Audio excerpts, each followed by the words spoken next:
नमस्कार, नमस्कार, नमस्कार। चतुश्रेणी अधिकारी एग्जाम में आप सभी का हार्दिक स्वागत है। दोस्तों, आज हम बात करते हैं राजस्थान भूगोल टॉप 50 पीवाईक्यू एमसीक्यू। दोस्तों, आपको बताइए कि राजस्थान के अंदर हमारा एग्जाम होने वाला है और लगभग 53,000 के आसपास में पद दे रखे हैं। ठीक है, 53,000 प्लस पद दे रखे हैं। और इस जो हमारा मैटर है, हमारा 53,000 जो पद है, उसमें जितने क्वेश्चन आएंगे उनमें से 50 क्वेश्चन हमारे राजस्थान जीके के आने वाले। 50 क्वेश्चन मतलब 84 नंबर। ठीक है, 50 क्वेश्चन मतलब 84 नंबर के जो हमारे राजस्थान जीके आने वाली है, वो राजस्थान जीके आप लोगों को मैं करवाने वाला हूँ। लगभग हमारे पास आज से जुलाई, अगस्त, सितंबर, इन 3 महीने बाकी है। ठीक है, 3 महीने बाकी है और इन 3 महीनों में राजस्थान जीके आप लोगों का बेहतर से बेहतर करवाने की कोशिश करूंगा और पूरा मैटर जो होगा वो एमसीक्यू के रूप में मैं करवाने की पूरी कोशिश करूंगा। दूसरी बात, आप लोगों को जो पूरा एमसीक्यू है, उन एमसीक्यू की दोस्तों प्रैक्टिस शीट मिलेगी। क्या मिलेगी दोस्तों? प्रैक्टिस सीट ना, प्रैक्टिस सीट मिलेगी आप लोगों को पूरे एमसीक्यू की। और कहां पर मिलेगी? टेलीग्राम चैनल पर। ठीक है, आपको पता है कि राजस्थान में कोई भी प्रैक्टिस शीट नहीं दे रहा है। दे रहा है क्या? नहीं दे रहा है। मैं प्रैक्टिस शीट खुद बना रहा हूं और आप लोगों को प्रोवाइड करवा दूंगा। आप लोग क्लास देखोगे, उस क्लास के बाद में आप लोगों को मैं 50 क्वेश्चन रहेंगे, उसके प्रैक्टिस शीट प्रोवाइड करवा दूंगा। ठीक है, अब जैसे हम क्या करेंगे, धीरे धीरे राजस्थान भूगोल, फिर एक टॉपिक पर राजस्थान इतिहास का ले लेंगे और राजस्थान का एक कल्चर और कला संस्कृति का ले लेंगे। तो तीनों टॉपिक हमारे साथ साथ चलते रहेंगे।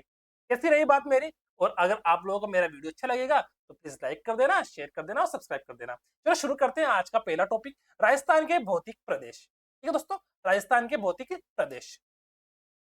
देखो दोस्तों, राजस्थान के जो भौतिक प्रदेश है उनको 4 भागों में बांटा गया है। कौन से भागों में दोस्तों? 4 भागों में बांटा गया है। ठीक है, 4 भागों में बांटा गया है। 4 भाग कौन कौन से, एक मिनट बता देता हूँ मैं।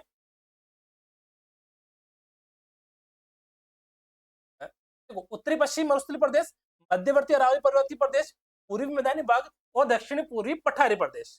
राजस्थान के जो अपने प्रदेश है, भौतिक प्रदेश, राजस्थान को दोस्तों, राजस्थान को 4 भागों में बांटा गया है। कितने भागों में? 4 भागों में बांटा गया है। राजस्थान के भौतिक प्रदेश को 4 भागों में बांटा गया है। उत्तरी पश्चिमी मरुस्थलीय प्रदेश, मध्यवर्ती अरावली पर्वतीय प्रदेश, पूर्वी मैदानी भाग और दक्षिणी पूर्वी पठारी प्रदेश। आप लोग सोच रहे होंगे कि एमसीक्यू तो आया ही नहीं। अरे एमसीक्यू करेंगे, पहले बेसिक से जानकारी आप लोगों को मैं प्रोवाइड करवा दूं, बस। ठीक है, अब उत्तरी पश्चिम मरुस्थलीय प्रदेश में कौन कौन से जिले? गंगानगर, हनुमानगढ़, चूरू, झुंझुनू, सीकर, बीकानेर, जैसलमेर, जोधपुर, लोधी, बाड़मेर, बालोतरा, जालोर, पाली, नागौर, डीडवाना तथा सिरोही का पश्चिमी भाग। ठीक है ना भाई? ठीक है, तो गिन लेते कितने जिले हैं। ठीक है, अब मध्यवर्ती अरावली पर्वतीय प्रदेश में कौन कौन से आएंगे? सिरोही, उदयपुर, सलूम्बर का पश्चिम भाग, डूंगरपुर, प्रतापगढ़, चित्तौड़गढ़, भीलवाड़ा, राजसमंद, अजमेर, ब्यावर, जयपुर, दौसा, सीकर, झुंझुनू, कोटपुतली, बहरोड, अलवर, खेरतल और तिजारा। ये मध्यवर्ती अरावली पर्वतीय प्रदेश में आ गए। और पूर्वी मैदानी भाग में अपने जयपुर, अलवर, भरतपुर, डीग, धौलपुर, करौली, सवाईमाधोपुर, दौसा, अजमेर, टोंक, बांसवाड़ा, चित्तौड़गढ़, भीलवाड़ा, प्रतापगढ़, डूंगरपुर, बूंदी व राजसमंद का दक्षिण पूर्वी भाग। तो ये अपने पूर्वी मैदानी भाग में आ गया। और दक्षिणी पूर्वी पठारी प्रदेश, ये हाड़ौती प्रदेश में अपना कोटा, बूंदी, बारा, झालावाड़, चित्तौड़गढ़, प्रतापगढ़ का कुछ भाग। ठीक है, और इधर करौली, सवाईमाधोपुर और धौलपुर का कुछ भाग अपने हाड़ौती क्षेत्र या दक्षिण पूर्वी पठारी प्रदेश में आ जाता है। तो यहाँ तक तो आप लोगों को मुझे पता है कि जहां तक जो आप लोग पढ़ रहे हो उन सबको ये चीजें पहले से ही पता है। ठीक है, अब देखते हैं कि उत्तरी पश्चिम मरुस्थलीय प्रदेश, मध्यवर्ती अरावली पर्वतीय प्रदेश, पूर्वी मैदानी भाग और दक्षिण पूर्वी पठारी प्रदेश में जनसंख्या कितनी निवास करती है। देखो 100% होना चाहिए ना, तो 61%, 9%, 23% और 7%। इसको अपन 7% भी बोल सकते हैं, तो अपन बोल सकते हैं 61%। ठीक है, 61 और 9 कितने हो गए? 73, 23, 93, 93 और 7, 100। तो जो अपने उत्तरी पश्चिम मरुस्थलीय प्रदेश है, वहां पर 61% जनसंख्या निवास करती है। सॉरी, 61% तो उसका क्षेत्रफल है। 61% तो उसका क्षेत्रफल है ना। और जनसंख्या कितनी निवास करती है दोस्तों वहां पर? 40%। पूरे राजस्थान की 40% जनसंख्या अपने उत्तरी पश्चिम मरुस्थलीय प्रदेश में निवास करती है। ठीक है, समझ में आ गई मेरी बात? और यहाँ पर दोस्तों मध्यवर्ती, और इसका निर्माण कैसे हुआ है भाई? उत्तरी पश्चिम मरुस्थलीय प्रदेश का निर्माण हुआ 33 सागर के स्थान पर हुआ है। और ये जलवायु प्रदेश दोस्तों शुष्क और अर्धशुष्क जलवायु प्रदेश यहाँ पर पाया जाता है। और यहाँ पर दोस्तों रेतीली बलुई मिट्टी, एडोसोल्स और एंटीसोल्स पाई जाती है। और यहाँ पर 20 से 50 सेंटीमीटर वार्षिक वर्षा होती है। ठीक है, ये तो इसका कुछ बेसिक चीजें हैं जो आप लोगों को मेरे हिसाब से पता होगा और आप लोगों ने तो भी बहुत सारी किताबों से पढ़ रखी होगी। पर हम करेंगे मेन एमसीक्यू। हम क्या करेंगे दोस्तों? Main MCQ. ठीक है,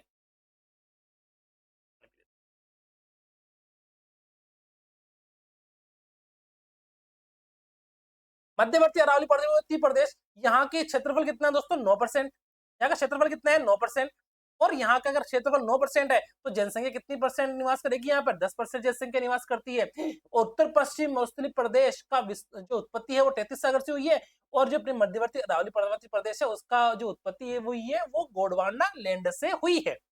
अब यहाँ पर जो जलवायु है वो क्या है, उप आर्द्र जलवायु है, ठीक है। उप शुष्क और अर्ध शुष्क तो यहाँ पर आ गई अपने उत्तरी पश्चिम मरुस्थलीय प्रदेश में, यहाँ पर उप आर्द्र आ गई, ठीक है। शुष्क अर्ध शुष्क और यहाँ पर उप आर्द्र जलवायु प्रदेश आ गया यहाँ पर मध्यवर्ती अरावली पर्वतीय प्रदेश में। और यहाँ पर दोस्तों भूरी लाल और कंकरीली मिट्टी पाई जाती है जिसे एंटीसोल्स भी कहते हैं, इंसेप्टी सोल्स भी यहाँ पर कहते हैं। और इसको में 50 से 90 सेंटीमीटर उसमें वार्षिक वर्षा होती है, ठीक है। पूरी मैदानी भाग देखो दोस्तों, अपने उत्तरी पश्चिम मरुस्थलीय प्रदेश यहाँ पर 61% जनसंख्या क्षेत्रफल और 40% जनसंख्या निवास करती है। मध्यवर्ती अरावली पर्वतीय प्रदेश में 9% इसका क्षेत्रफल है और 10% जनसंख्या निवास करती है। पूरी मैदानी भाग में दोस्तों 23% इसका क्षेत्रफल है और यहाँ पर 39% जनसंख्या निवास करती है। 23% तो यहाँ का क्षेत्रफल है और 39% राजस्थान की कुल जनसंख्या का निवास करती है। और इसका जो निर्माण है दोस्तों, उत्पत्ति वो 33 सागर के स्थान पर हुई है। यहाँ पर दोस्तों आर्द्र जलवायु है, क्या है दोस्तों, आर्द्र जलवायु पाई जाती है।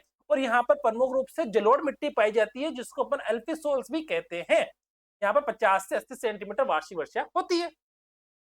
दक्षिणी पूर्वी पठारी प्रदेश, यहाँ पर दोस्तों इसका जो क्षेत्रफल है वो लगभग 7% अपन इसको मान सकते हैं। और इसका जो 11% इसका क्या हो गया, जनसंख्या निवास करती है। और इसकी जो उत्पत्ति हुई है वो गोंडवाना लैंड से हुई है। किससे, गोंडवाना लैंड से।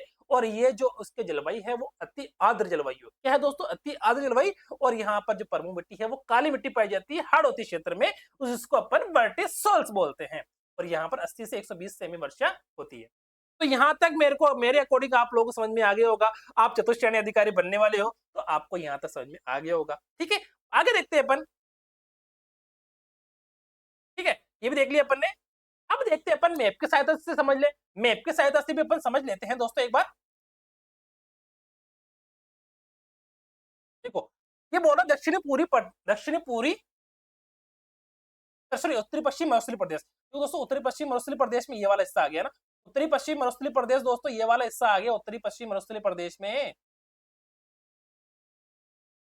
ठीक है। उत्तरी पश्चिम मरुस्थलीय प्रदेश में दोस्तों ये वाला हिस्सा आ गया।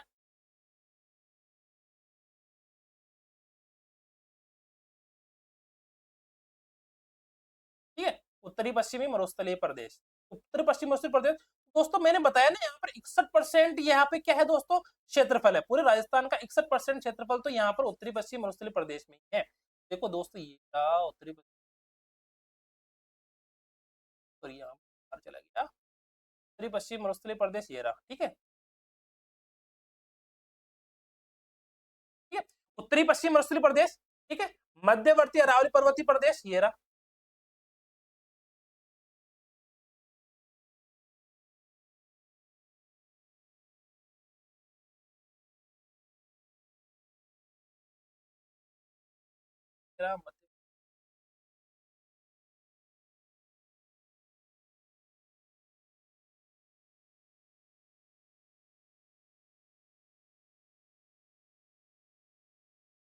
मध्यवर्ती अरावली पर्वतीय प्रदेश, ये रहा, ठीक है।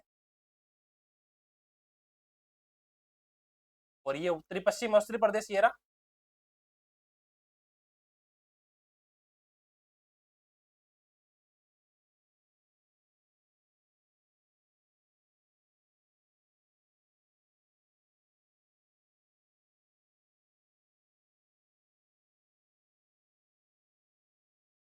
मध्य भारतीय अरावली पर्वतीय प्रदेश, पूरी मैदानी भाग।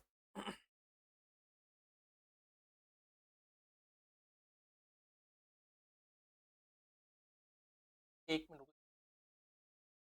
मध्यवर्ती अरावली पर्वतीय यहाँ पर पूरी मैदानी भाग।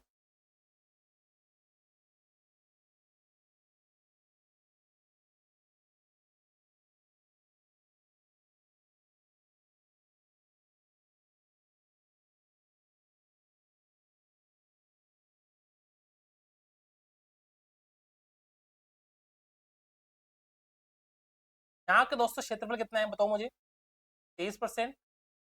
और हाड़ौती क्षेत्र आ गया है। लास्ट कौन सा बचा दोस्तों अपने, हाड़ौती क्षेत्र, ठीक है।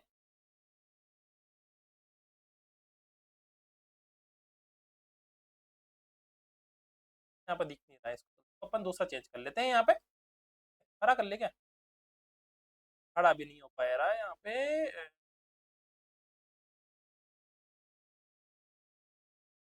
हो गया।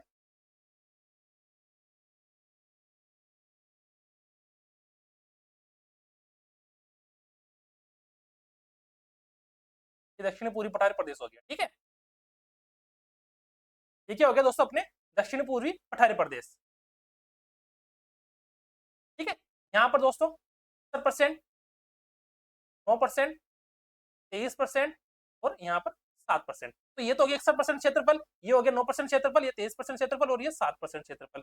यहाँ की जनसंख्या दोस्तों 40, 10, ठीक है।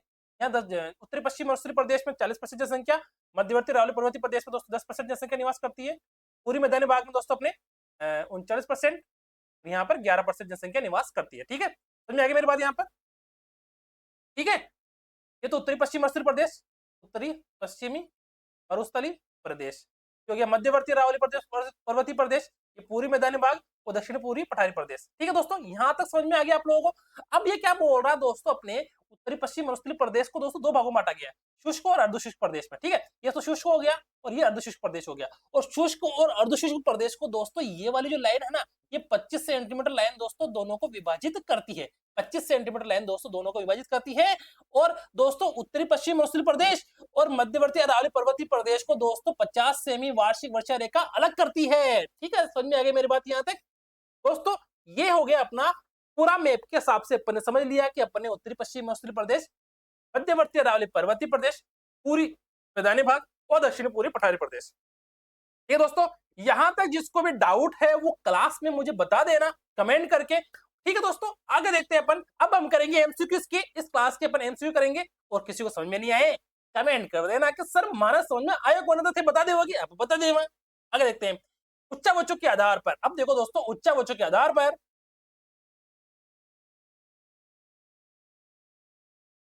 उच्चावचों, ठीक है, उच्चावचों के आधार पर दोस्तों राजस्थान को कितने भौगोलिक क्षेत्रों में विभाजित किया गया, जिनमें से कौन कौन से क्षेत्र शामिल है। राजस्थान को अपन ने देखा था अभी, उत्तरी पश्चिम मरुस्थलीय प्रदेश, मध्यवर्ती अरावली पर्वतीय प्रदेश, पूर्वी मैदानी भाग और दक्षिण पूर्वी पठारी प्रदेश, 4 भागों में बांटा गया है। तो 4 भाग ये उत्तरी पश्चिम मरुस्थलीय प्रदेश, मध्यवर्ती अरावली पर्वतीय प्रदेश, पूर्वी मैदानी भाग और दक्षिण पूर्वी पठारी प्रदेश। इजी क्वेश्चन है। आगे देखते हैं इनमें से कौन सा सही सुमेलित है। भाई उत्तरी पश्चिम मरुस्थलीय प्रदेश, मध्यवर्ती अरावली पर्वतीय प्रदेश, पूर्वी मैदानी भाग, दक्षिण पूर्वी पठारी प्रदेश। भाई उत्तरी पश्चिम मरुस्थलीय प्रदेश होगा। अगर ये उत्तरी पश्चिम मरुस्थलीय प्रदेश होगा ना, तो यहाँ पर क्या होगा भाई, ये तो शुष्क और रेतीला मैदान है, हाँ। और मध्यवर्ती अरावली पर्वतीय प्रदेश होगा तो भाई यहाँ पे प्रमुख पर्वतमाला होगी ना, हाँ। पूरे मैदानी भाग क्या ये उपजाऊ है क्या, हाँ उपजाऊ मैदान है। तो दक्षिण पूर्वी पठारी प्रदेश या पठारी है, तो यहाँ पर क्या पठारी तो मिलेंगे। तो चारों ही सही हो गए अपने दोस्तों, चारों ही क्या हो गए, सही हो गए। तो भाई क्वेश्चन नंबर अपने थर्ड, राजस्थान के कुल क्षेत्रफल का कितना प्रतिशत भाग उत्तरी पश्चिम मरुस्थलीय क्षेत्र में आता है। कितना प्रतिशत आता है भाई, राजस्थान के कुल मरुस्थल का दोस्तों कितना प्रतिशत भाग उत्तरी पश्चिम मरुस्थल में आता है। मैंने भी क्या देखा था 61% आता है दोस्तों। कितना आता है दोस्तों, 61% आता है। आगे देखते हैं अपने, देखो ये रहा, ठीक है, 61% अपने राजस्थान का भाग आता है। ये उत्तरी पश्चिम मरुस्थलीय प्रदेश है दोस्तों, क्या है दोस्तों, ये उत्तरी पश्चिमी मरुस्थलीय प्रदेश है, उत्तरी पश्चिमी मरुस्थलीय प्रदेश।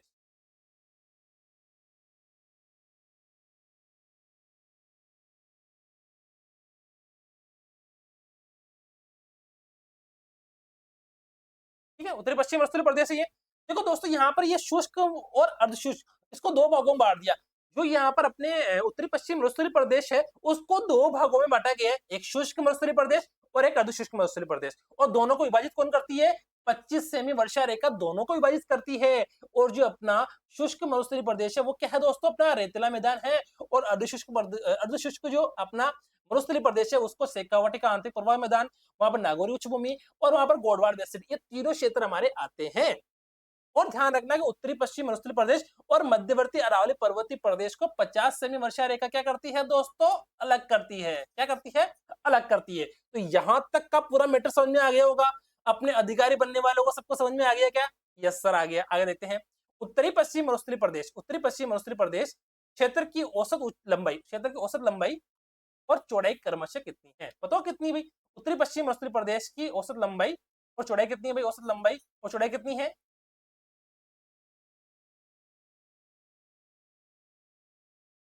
औसत लंबाई और चौड़ाई कितनी है दोस्तों इसकी? 640 किलोमीटर और 300 किलोमीटर, 640 तो उसकी औसत लंबाई और 300 किलोमीटर क्या है? चौड़ाई। आगे देखते हैं, राजस्थान की कुल जनसंख्या का कुल कितनी प्रतिशत जनसंख्या उत्तरी पश्चिम मरुस्थलीय प्रदेश में निवास करती है? अपन ने अभी कितना देखा दोस्तों?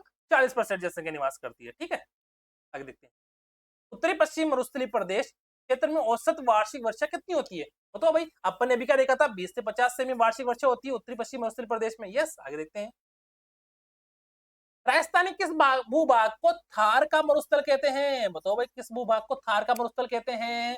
भाई पूर्वी पठारी क्षेत्र को कहते हैं, दक्षिणी मरवारी क्षेत्र को कहते हैं, उत्तरी पश्चिम मरुस्थलीय क्षेत्र को कहते हैं, या मध्यवर्ती मैदान को कहते हैं? तो दोस्तों अपने थार का मरुस्थल दोस्तों अपने उत्तरी पश्चिम मरुस्थलीय क्षेत्र को या उत्तरी पश्चिम मरुस्थलीय मैदान को कहते हैं। आगे देखते हैं दोस्तों, समझ में नहीं आया तो कमेंट कर देना। भारत और पाकिस्तान के में फैले थार मरुस्थल का कुल क्षेत्रफल कितना है? देखो, भारत और पाकिस्तान में फैले थार मरुस्थल का कुल क्षेत्रफल कितना है? कितना है दोस्तों, बताओ मुझे भाई। कितना? 1 लाख किलोमीटर, 1 लाख वर्ग किलोमीटर, 1,75,000 वर्ग किलोमीटर, 2,33,100 वर्ग किलोमीटर और 3 लाख वर्ग किलोमीटर। तो बताओ मुझे, ये है दोस्तों अपना कितना भारत और पाकिस्तान में फैले, कितना दोस्तों अपने? 2,33,000 वर्ग किलोमीटर। ठीक है, 2,33,000 वर्ग किलोमीटर। राजस्थान में थार मरुस्थल का विस्तार कितना है? देखो देखो दोस्तों, ध्यान रखने वाली बात कितनी, ध्यान रखने वाली बात कौन सी है दोस्तों? ध्यान रखना, एक तो अपने पूछा पाकिस्तान प्लस भारत या राजस्थान, है ना? पाकिस्तान प्लस भारत या राजस्थान, तो उसमें तो कितना हो गया? 2,33,000। कितना है दोस्तों? 2,33,000। अब ये पूछ रहा है केवल थार में, बताओ थार मरुस्थल राजस्थान में कितना है? राजस्थान में इसका विस्तार कितना है? तो राजस्थान में कितना दोस्तों इसका? 1,75,000 वर्ग किलोमीटर। कितना दोस्तों? 1,75,000 वर्ग किलोमीटर। क्वेश्चन नंबर 10, मरुस्थलीय क्षेत्र में जलवायु किस प्रकार की होती है? बताओ भाई। अरे भाई, अपन ने अभी देखा था कि मरुस्थलीय जो क्षेत्र है उसमें जलवायु अपनी कौन कौन सी है भाई? शुष्क भी है। कौन कौन सी जलवायु अपने अपन ने क्या देखा था भाई? अपन ने देखा था कि शुष्क भी है, शुष्क भी है और अर्ध शुष्क भी है। कितनी? अर्ध शुष्क भी है। ठीक है, और इनको दोस्तों 25 सेमी वर्षा रेखा क्या करती है? अलग करती है। तो दोस्तों कितना आ गया? ये वाला ऑप्शन सही हो गया। यह मरुस्थल किस अफ्रीकी मरुस्थल का पूर्वी भाग माना जाता है? बताओ भाई, अपने उत्तरी पश्चिमी मरुस्थलीय प्रदेश ये किस अफ्रीकी मरुस्थल का पूर्वी भाग माना जाता है दोस्तों? भाई सारा का है, कालाड़ी मरुस्थल का है, नमीब मरुस्थल का है, या ग्रेट पोलियो आर्कटिक मरुस्थल का है? तो इसका जो राइट आंसर हो गया तो ग्रेट पोलियो आर्कटिक मरुस्थल का है। आगे देखते हैं क्वेश्चन नंबर 12, इस मरुस्थलीय क्षेत्र उत्तरी पश्चिमी मरुस्थलीय क्षेत्र कौन सा? उत्तरी पश्चिमी मरुस्थलीय क्षेत्र को किस वैज्ञानिक ने रुक्ष क्षेत्र, किसकी? रुक्ष क्षेत्र की संज्ञा दी है दोस्तों। किसने दी है दोस्तों? डॉक्टर ईश्वर प्रकाश ने। किसने? डॉक्टर ईश्वर प्रकाश ने। आगे देखते हैं, उत्तरी पश्चिम मरुस्थलीय क्षेत्र की प्रमुख मृदा कौन सी है? वही बताओ मुझे। अपन ने अभी भी क्या देखी थी कि उत्तरी पश्चिम मरुस्थलीय प्रदेश रेगिस्तान के अंदर आता है, तो रेगिस्तान में दोस्तों कैसी मृदा आएगी दोस्तों? अपने रेतीली बलुई मृदा। ठीक है, ये तो अपन को पता है कि वहां पर रेगिस्तान में कौन सी मृदा रहेगी? वहां बालोड़ी मिट्टी, अपन बोलते हैं ना, बालू मिट्टी रहती है ना, है ना, बालू मिट्टी, तो वो ऐसी मृदा रहेगी, रेतीली मृदा। ठीक है, मरुस्थलीय क्षेत्र में कौन सी फसलें उगाई जाती है? भाई फसलें कौन कौन सी है मरुस्थलीय प्रदेश में? बताओ भाई। भाई चाय कॉफी है क्या? ये भी नहीं है। यह है ज्वार, मोट, गेहूं, कपास, मूंग और सरसों। ठीक है,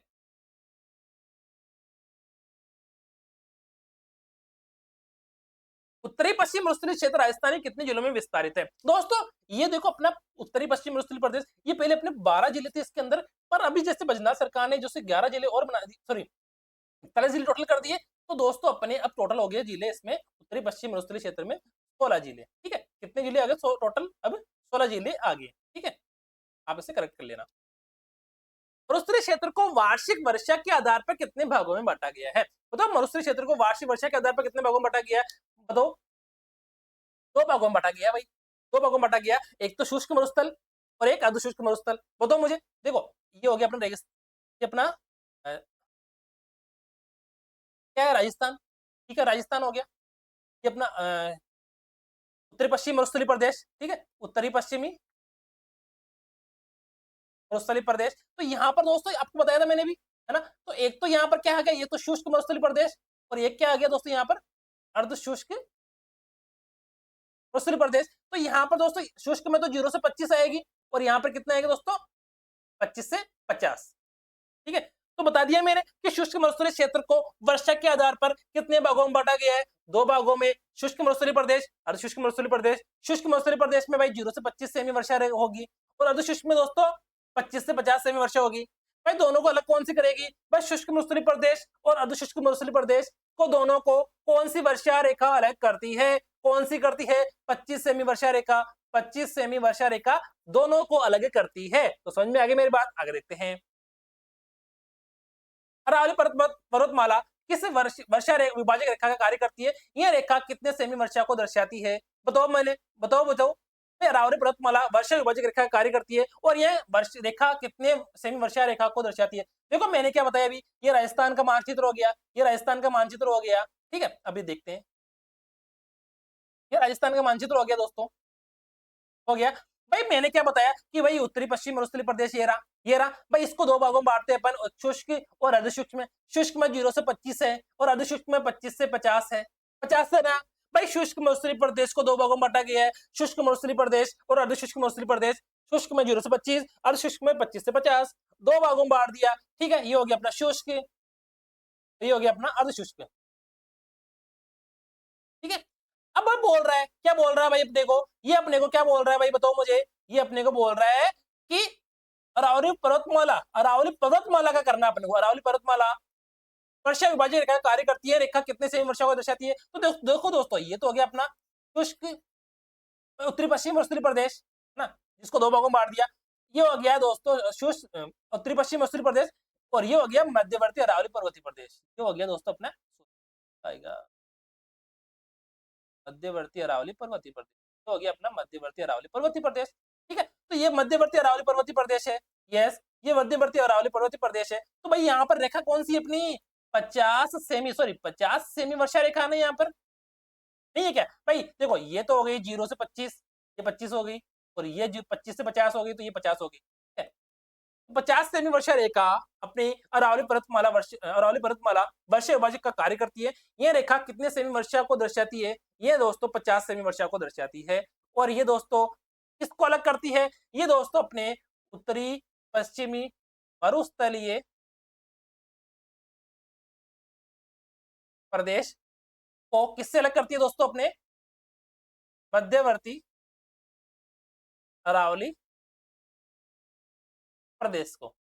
ठीक है, उत्तरी पश्चिम मरुस्थलीय प्रदेश को मध्यवर्ती अरावली पर्वतीय प्रदेश से अलग करती है। ठीक है, शुष्क मरुस्थलीय क्षेत्र में वार्षिक वर्षा कितनी है, अभी मैंने क्या बताया आप लोगों को भाई, अभी मैंने क्या बताया दोस्तों आप लोगों को, तो ये अपना राजस्थान हो गया, ये राजस्थान हो गया।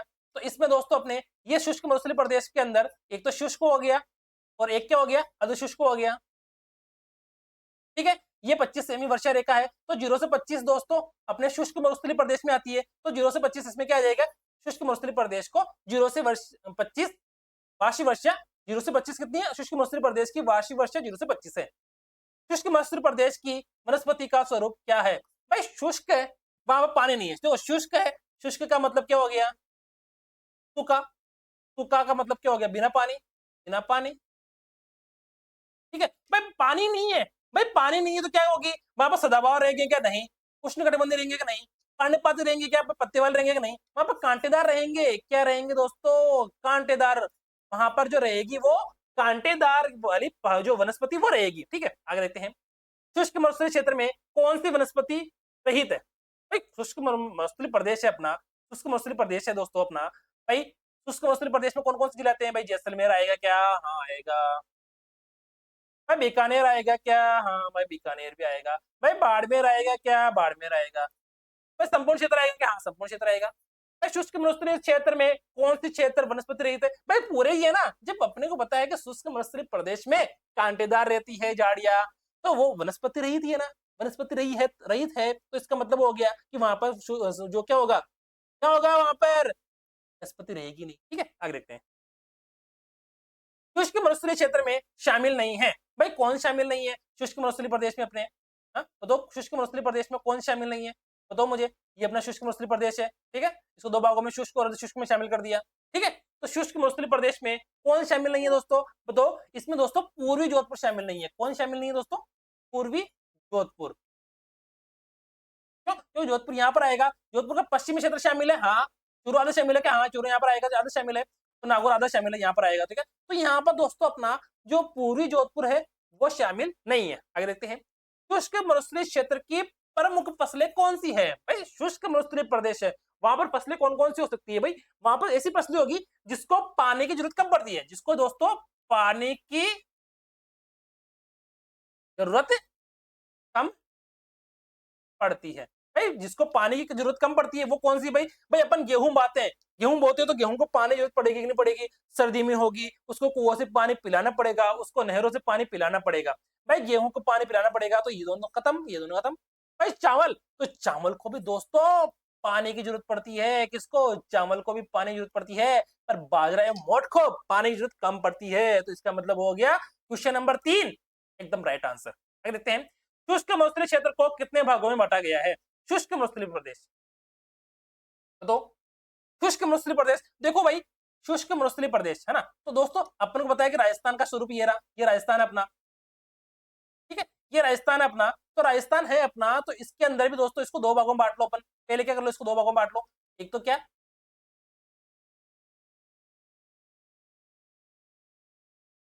ठीक है, ये हो गया शुष्क, और ये क्या हो गया, अर्धशुष्क,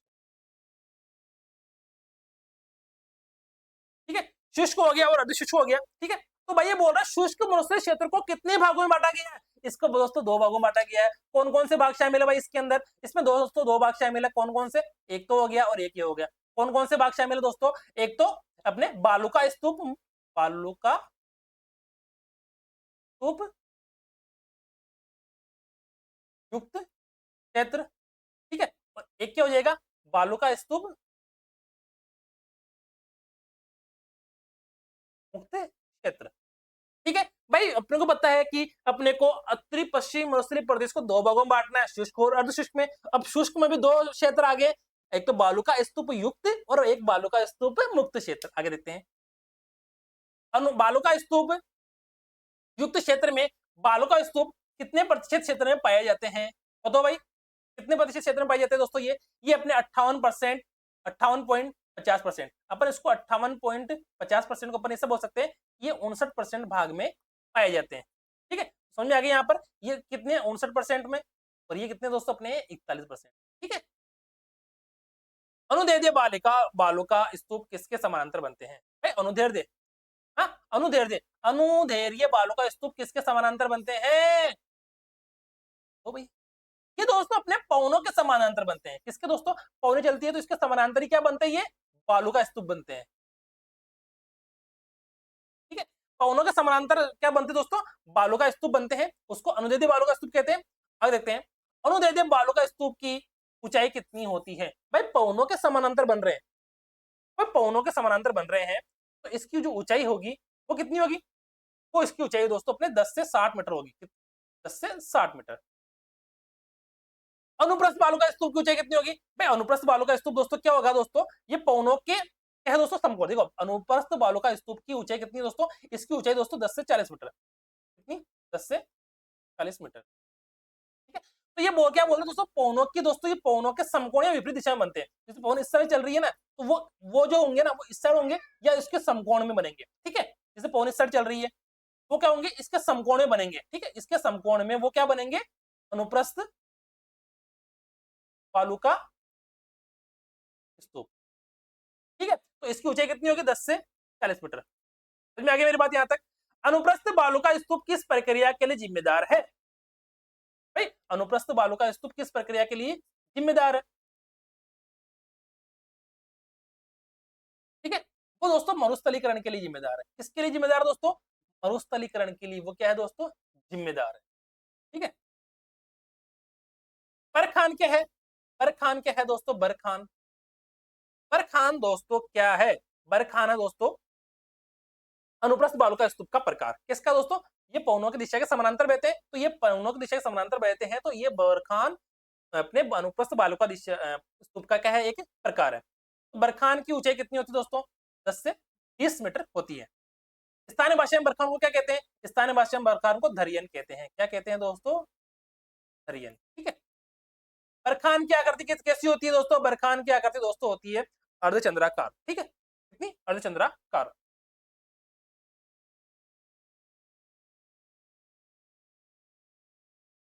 इनमें से कौन सा बालू का स्तूप राजस्थान में पाया जाना गलत है? भाई राजस्थान में अपने गृह की बालू का स्तूप पाया जाता है, तारो बालू का स्तूप पाया जाता है, तब काफी बालू का स्तूप भी पाया जाता है, पर धोरावड़ ये जो बालू का स्तूप है ये राजस्थान में नहीं पाया जाता है। ठीक है। राजस्थान में शेखावाटी क्षेत्र, जो अपने शेखावाटी चुरू सीकर में कौन सा बालू का स्तूप प्रचुर मात्रा में पाए जाते हैं? भाई शेखावाटी प्रदेश है ना, शेखावाटी राजस्थान हो गया, शेखावाटी प्रदेश यहाँ पर चुरू सीकर वाला है ना। तो यहाँ पर दोस्तों अपना बताओ मुझे, यहाँ पर दोस्तों कौन सा बालू का स्तूप पाया जाता है? यहाँ पर दोस्तों पवनों के समानांतर वाला, पवनों के समानांतर दोस्तों कौन सा अनुप्रस्थ बालू का स्तूप पाए जाते हैं? कौन सा अनुप्रस्थ बालू का स्तूप पाया जाता है? दोस्तों जैसलमेर बाड़मेर, जैसलमेर बाड़मेर में दोस्तों अपने कौन सा बालू का स्तूप पाया जाता है? जैसलमेर बाड़मेर वाला क्षेत्र कौन सा हो गया दोस्तों? ये वाला है ना, ये जैसलमेर और ये बाड़मेर। ठीक है, तो यहाँ पर दोस्तों अपने अनुदैर्ध्य बालू का स्तूप जो क्या है, पवनों के समकोण है ना, या विपरीत दिशा में बनने वाले जो बालू का स्तूप अनुदैर्ध्य वो पाए जाते हैं। ठीक है। राजस्थान में बालू का स्तूप मुक्त, देखो युक्त में तो कितना आएगा 59%, और मुक्त में कितना आएगा दोस्तों अपने 41%। कितना आएगा दोस्तों? 41.5 या 41% अपने बालू का स्तूप मुक्त मरुस्थलीय क्षेत्र है। कितना? बालू का स्तूप मुक्त मरुस्थलीय क्षेत्र है। और युक्त कितना है दोस्तों? युक्त कितना है? युक्त अपने 59% है। ठीक है। राजस्थान में कौन सा क्षेत्र बालू का स्तूप मुक्त क्षेत्र में नहीं आता? भाई बालू का स्तूप मुक्त क्षेत्र में कौन सा नहीं आता तो मुझे? भाई नागौर का जो मरुस्थलीय भूमि है ना, वो बालू का स्तूप मुक्त क्षेत्र में नहीं आती। समझ में आ गई मेरी बात? ये बालू का स्तूप मुक्त क्षेत्र में नहीं आती है। इसमें क्या आता है? नागौर, जैसलमेर की पोखरण, बाड़मेर की छप्पन पहाड़ियां, जालोर की ग्रेनाइट पहाड़ियां। भाई भाई मुक्त क्यों बोला इसको? मुक्त क्यों बोला? क्योंकि यहाँ पर दोस्तों क्या है, मरुस्थल नहीं है, मरुस्थल नहीं है यहाँ पर। यहाँ पर क्या है दोस्तों, कुछ कुछ जगह क्या है दोस्तों, पहाड़ी इलाका है। जैसे जैसलमेर बाड़मेर, अपने बीकानेर है, अपने गंगानगर है, चुरू सीकर वगैरह भी है। तो यहाँ पर कुछ कुछ जगह ऐसी है जहाँ पर मरुस्थल नहीं होकर पहाड़ी इलाका आ गया, तो पहाड़ी आ गया तो ये बालू का स्तूप मुक्त हो गया। और जहां पर बालू का स्तूप है वहां पर क्या बोल दिया इसको? बालू का स्तूप युक्त, जो 59% है। ठीक है। क्वेश्चन नंबर 38, पोखरण, पोखरण, मलानी पर्वत और जालोर की ग्रेनाइट पहाड़ियां। भाई पहाड़ी आ गई तो ये तो क्या आएगा? मुक्त में आएगा ना। पहाड़ी आ गई तो पहाड़ियों पर बालू का स्तूप नहीं बनते। पहाड़ियों का वर्गीकरण किस प्रकार का में किया जाता है? ये दोस्तों बालू का स्तूप मुक्त मरुस्थलीय क्षेत्र, बालू का स्तूप मुक्त मरुस्थलीय क्षेत्र। क्यों? क्योंकि ये पहाड़ी इलाका आ गया। भाई पहाड़ आ गया, ये जैसे ये पहाड़ आ गया, हाँ, तो ये पहाड़ पर कोई बालू का स्तूप बनेगा क्या? नहीं बनेगा। वो तो अपने दोस्तों यहाँ मरुस्थल जैसे समतल भूमि रहती है वहां पर बनेगा ना, है ना। समझ में आ गई मेरी बात? आगे देखते हैं। हल्देश्वर पहाड़ी चोटी को किस नाम से जाना जाता है? किसको दोस्तों? हल्देश्वर पहाड़ी चोटी को किस नाम से जाना जाता है दोस्तों? ये इसको जाना जाता है दोस्तों मारवाड़ का लघु माउंट। क्या दोस्तों? मारवाड़ का लघु माउंट। समझ में आ गई मेरी बात? मारवाड़ का लघु माउंट के नाम से इसको जाना जाता है। क्वेश्चन नंबर 40, अर्धशुष्क मौसमी क्षेत्र में वार्षिक वर्षा कितनी होती है? भाई बताया ना मैंने, भाई शुष्क येरा, शुष्क येरा, सॉरी, शुष्क में 0 से 25, और इसमें अर्धशुष्क में 25 से 50। तो अर्धशुष्क में कितनी होगी? 25 से 50। अर्धशुष्क मरुस्थलीय प्रदेश क्षेत्र को कितने भागों में बांटा गया? भाई देखो शुष्क तो शुष्क को कितने भागों में बांटा गया? भाई शुष्क को कितने भागों में? देखो देखो अपने मरुस्थलीय प्रदेश ये रहा। ठीक है। मैंने बताया था आप लोगों को, देखो यहाँ पर इसको यहाँ पर कर देते हैं इसको। देखो इसके अंदर ये तो शुष्क हो गया। शुष्क को कितने भागों में बांटा गया है? 2 भागों में। कौन सा? बालू का स्तूप युक्त प्लस बालू का स्तूप मुक्त। ठीक है, ये कितना 59 और ये कितना 41। अब ये बोल रहा है ये शुष्क हो गया, शुष्क है ना, और ये कितना हो गया? अर्ध शुष्क। ठीक है, तो अर्ध शुष्क प्रदेश को कितने भागों में बांटा गया दोस्तों? तो दोस्तों 4 भागों में बांटा गया। कितने भागों में? 4 भागों में बांटा गया। ठीक है, 4 भागों में बांटा गया। कौन कौन से 4 भाग हो गए इसके बताओ मुझे? इसके 4 भाग कौन कौन से हो गए दोस्तों? इसके 4 भाग हो गए दोस्तों। एक तो ये रहा, कौन सा? घग्गर नदी बेसिन,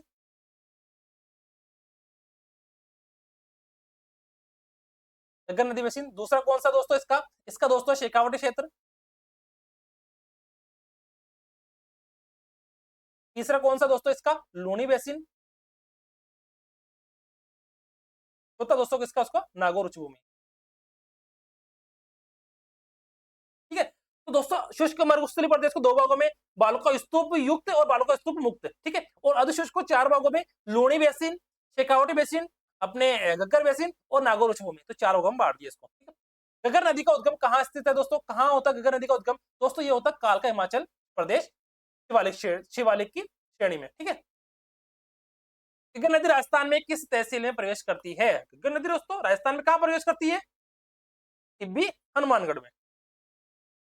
घग्गर नदी को अतीत में, अतीत मतलब पुराने पुराने जमाने में दोस्तों, पुराने जमाने में ना, पुराने जमाने में किस नाम से जाना जाता था दोस्तों, इसको मृत नदी के नाम से, सोतन नदी के नाम से या नर नदी के नाम से जाना जाता था। घग्गर नदी के प्रवाह क्षेत्र को राजस्थान में किस नाम से पुकारा जाता है, को किसके प्रवाह क्षेत्र को दोस्तों, घग्गर नदी के प्रवाह क्षेत्र को दोस्तों, इसको दोस्तों नाली या पाट के नाम से जाना जाता था। देखते हैं क्वेश्चन नंबर 46। पाकिस्तान में दोस्तों, पाकिस्तान हो गया, ये अपना राजस्थान हो गया, ठीक है, ये घग्गर नदी यहाँ से बहती हुई पाकिस्तान जाएगी, ये पाकिस्तान हो गया। तो बोल रहा है पाकिस्तान में घग्गर नदी के प्रवाह क्षेत्र को किस नाम से जाना जाता है भाई, उसको दोस्तों हकरा के नाम से जाना जाता है। किसके नाम से, हकरा के नाम से पाकिस्तान में घग्गर नदी को जाना जाता है। घग्गर नदी का विशेष महत्व है, घग्गर नदी का क्या विशेष महत्व है दोस्तों, ये राजस्थान में उत्पन्न होती है कि नहीं, ये राज्य की सबसे लंबी समुद्र सीमा है क्या, नहीं, ये नियमित रूप से बाढ़ आती है कि नहीं, ये दोस्तों अंतरराष्ट्रीय नदी है जो उत्तरी दिशा में प्रवेश करती है, तो ये इसका राइट आंसर हो जाएगा ऑप्शन नंबर थर्ड। अर्धशुष्क क्षेत्र का सबसे उपजाऊ भाग कौन सा है, भाई देखो मैंने आप लोग बताया रखा है कि राजस्थान ये रहा, ये राजस्थान है दोस्तों, दोस्तों ये राजस्थान है, तो इसको दोस्तों दो भागों में बांट रखा है ना, शुष्क और अर्धशुष्क, है ना, शुष्क और अर्धशुष्क। ठीक है, अब ये दोस्तों ये बोल रहा है कि शेखावटी क्षेत्र, तो शेखावटी में तो दोस्तों वर्षा होती ही नहीं है ना इतनी, वो तो सूखा सूखा रहता है ना वहां पे, तो भाई बांगा क्षेत्र ये भी नहीं है, तो बालका स्तूप मुक्त नहीं, यहाँ पर तो पहाड़ी बालका स्तूप मुक्त में तो दोस्तों क्या आता है, पहाड़ी इलाका आता है, क्या था, पहाड़ी इलाका। भाई घग्गर नदी का प्रवाह क्षेत्र, यस ये घग्गर नदी का प्रवाह क्षेत्र है, तो घग्गर नदी का जो प्रवाह क्षेत्र है